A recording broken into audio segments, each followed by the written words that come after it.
80,000 business establishments are feeling the pain of this ongoing lockdown, according to the Labor Department.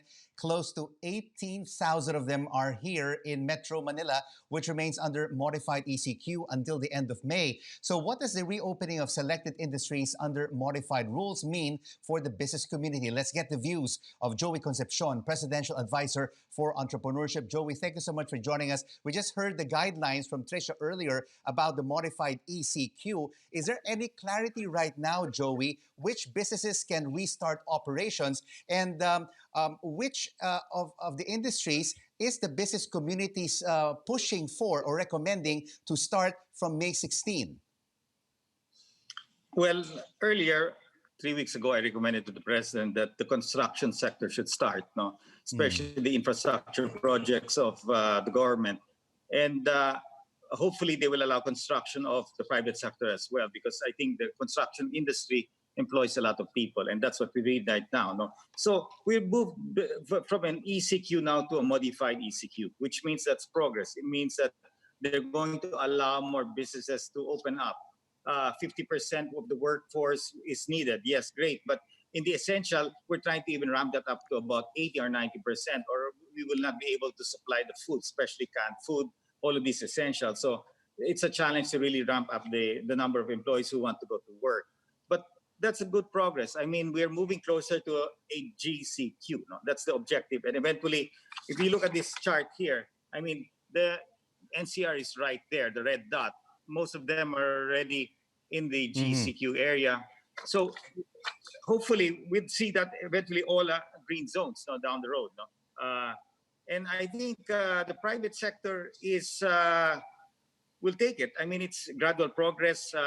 More employment is what we need. Gradual restarting of the economy. Whether malls will be allowed in a modified ECQ. I think some of the malls are open, but without air conditioning, I don't think a lot of people will be going to the malls. No? So we will know by tomorrow what are the different sectors that will be allowed.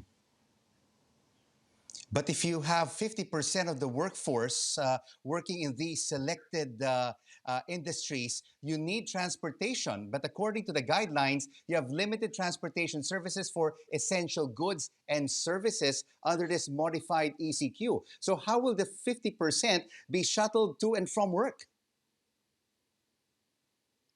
Well, like in the last two months already, basically, the essential production, we've been using our own transportation. We basically hire buses to bring our people to work. No? So private vehicles, we employ. There's a lot of bus companies that are leasing out their buses. They're not flying the routes right now. So that's one option. So I think it's a gradual baby step. I think the government is really trying to be very, very careful. But to me, I'll take anything as long as we start opening up the economy and start hiring people. Transportation is an issue, of course, within Metro Manila, especially in EDSA. Let's see what happens. Hopefully, they'll allow some, no, point to point. And in your project ARC, Joey, you've generated more than 1 million rapid test kits from about 190 companies. When will you start these tests, and how will this help shifting NCR from modified to GCQ? Well, that's the good thing. The private sector really has come together, almost close to 200 companies, and another 100 companies are requiring about the rapid test kits. So on Sunday, the first batch of about 500,000 rapid test kits will be arriving. So the employees, the companies will start testing the employees as they join the workforce now. And that's very good, because then we create greater visibility. Likewise, we have also signed with 6 government hospitals to increase the PCR testing. No? So we're donating to 6 government hospitals that will increase capacity of swab testing by 7,000 a day. No? And the private sector chief implementer for that project for us is former Health Secretary Janet Garin. So we want to see this running in the next 45 days. No? The urgency of really testing is imperative for the private sector to allow the economy to open, and we don't want a resurgence of the virus, no, the infection. So we really have to do testing, tracing, and isolating. And briefly, Joey, before we let you go, the central bank governor has been pushing for a supplementary budget to basically boost jobs and the new economy. And there's talk of more than ₱1 trillion. Do you support this?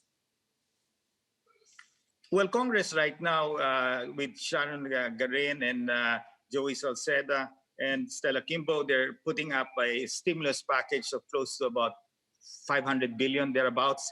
Uh, and of course, that is important, the stimulus package that we need.